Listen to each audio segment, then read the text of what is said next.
मंदिर के प्रांगण में जैसे आप लोग जाती हैं पूजा करने, और पूजा करने के बाद देहली पर बैठती हो ना, तो देहली पर बैठने का ये मंत्र है। पूजा करके देहली पर बैठती हैं, बहुत सारी औरतें बैठती हैं, बैठ के तब जाती हैं। तो देहली का ये मंत्र है, अनायासेन मरणम देन गेन न जीवनम देहांतम सानिध्यम देहि में परमेश्वरम। प्राणी कहता है ईश्वर से, हमारा जब प्राण निकले तो आने आपके ही सानिध्य में मेरे प्राण निकले, बिना कष्ट बिना व्याधि की। जब हे प्रभु हम आपका स्मरण करके निकल रहे हैं, जब मेरा प्राण निकले तो आप मेरे ही सामने हो, आपके सानिध्य में मेरा प्राण निकले। देंगेन जीवनम, यानी कभी मैं किसी के ऊपर बोझ न बनूं। इसका अर्थ है कि हम किसी के ऊपर कभी बोझ ना बने और न किसी के सहारा लें, सिर्फ आपके सिवाय। मेरा सहारा आप ही बनो, मुझे किसी की जरूरत नहीं है। देहांतम सानिध्यम, श्री नारायण हरि से कहते हैं मेरा प्राण निकले आप मेरे सन्मुख रहें। जैसे भीष्म पितामह के सामने आप खड़े रहते थे, वैसे ही मेरे सामने आप भी खड़े रहें। जीव हमेशा अपनी रक्षा मांगता है। कभी देखो सभी से, ये तो मैं बार बार मैं भी कहूँगी, कष्ट पड़ता है सभी के ऊपर। हम संसार में आए हैं तो सभी को, सब जीव को दुख भोगना पड़ता है, चाहे किसी रूप में है, जानवर हैं, पशु हैं, पक्षी हैं, मनुष्य के रूप में है। ऐसा नहीं है कि सबका जीवन सदा ही सुखी रहता है। एक कंधे दुख है तो एक कंधे सुख है। अगर दुख आता है तो भगवान से सिर्फ एक प्रार्थना करें हम, देहि में परमेश्वरम, हे प्रभु आप ही भगवान हैं। आपसे मेरी प्रार्थना है कि आप मेरे सामने रहें, कृपया आप हमारा ख्याल रखना। ऐसा मेरे जीवन में कभी मरणों के समय भी आपके ही चरणों में पड़ी रहूं या पड़ा रहूं। और ये सब बातें जीव अपने भगवान से कहता है। चाहे हम मानते हैं पत्थर की मूर्ति, पर जिस टाइम पत्थर की मूर्ति को हम प्राण प्रतिष्ठित करते हैं तो उस टाइम उसमें भगवान प्राण प्रतिष्ठा के रूप में बैठ जाते हैं, समाहित हो जाते हैं आवाहन करने से।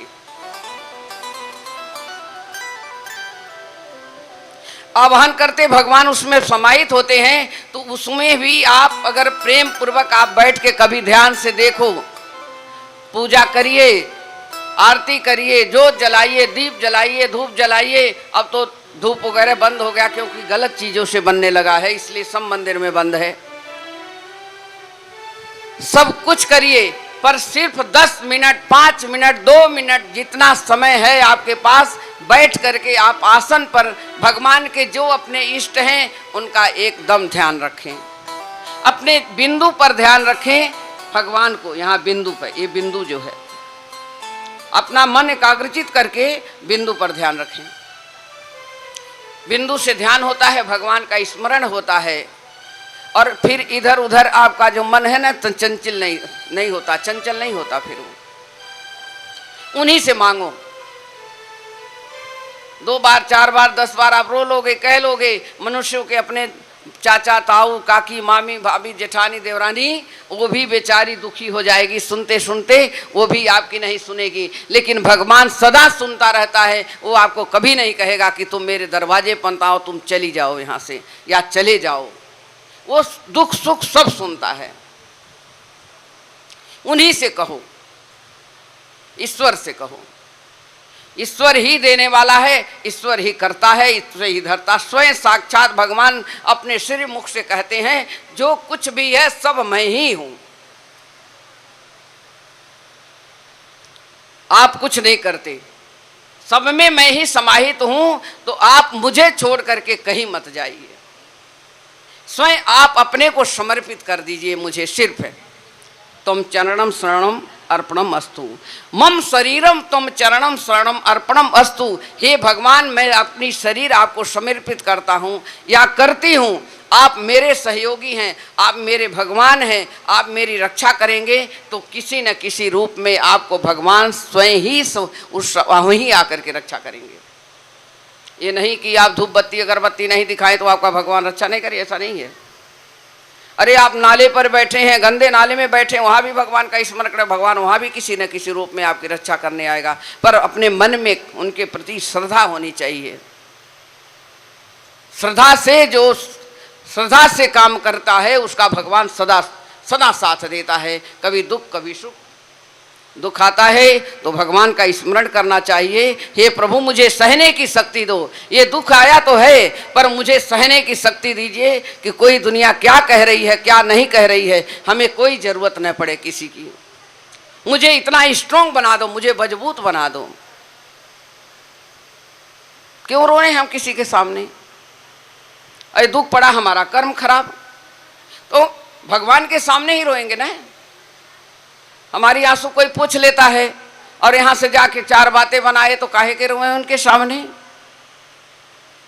भगवान से रोएंगे, भगवान मेरे आंसू, हमारे अश्रु से अपने खुद ही अश्रु को कहते धोते जटायु का उन्होंने दुख दूर किया तो हमारा भी दुख दूर करेंगे। भगवान तो सदा ही सबके साथ हैं। भगवान कब किसी से दूर है? पर निष्ठा होनी चाहिए अंदर हमारे, और निष्ठा नहीं है तो भगवान नहीं मिलने वाले हैं, भी जान लो। अहंकार से नहीं मिलते, अहंकार से मिल आपको यज्ञ भोज अहंकार, आप दान पुण्य करते हैं और दान पुण्य करके 10 जगह गा दिए कि मैंने वहाँ किया यहाँ किया, भगवान नहीं स्वीकार करते हैं उसको। करवाने वाला भी तो ही है, और धन भी किसका है बताइए? धन भी उन्हीं का है। तो उस धन को हम अच्छे कार्य में लगा रहे हैं, जब 10 जगह बांट देंगे तो फायदा क्या है? देवरानी जेठानी एक साड़ी दे देती हैं और 10 जगह कह दो और जेठानी सुन ली तो साड़ी वापस दे देगी, तू ले अपनी साड़ी, जगह जगह तो मेरी बुराई करती रहती है। एक साड़ी नहीं दी, सारी दुनिया में बांट दी। ऐसे भगवान को भी बुरा लगता है। किसी को कोई चीज दीजिए, किसी को अपने से बड़े का सम्मान करते हैं, किसी को दान करो, पुण्य करो। भागवत में, पुराण में, कथा में, कहीं भी आप जाएं, उसकी बार बार गाथा मत गाएं कहीं भी, वो फल मिलता नहीं है फिर। अब हमारा काम तो कहना है, बाकी आप लोगों का काम जैसे मर्जी हो वो आप जाने। तो भगवान के मंदिर का तो एक मंत्र था, इसको हमने बताया, जो दहली पे बैठना चाहिए और दहली पर बैठ करके भगवान से ही कहो कि प्रभु हमारी रक्षा करें और हम आप ही के रक्षा में सदैव रहें, हम किसी की जरूरत नहीं पड़े।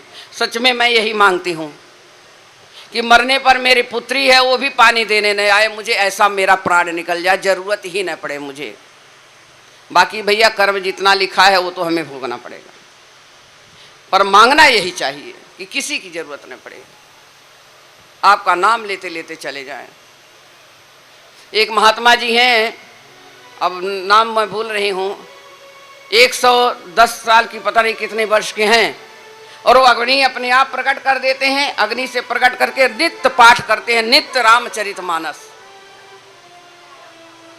रामचरितमानस नित्य पाठ करते हैं वो।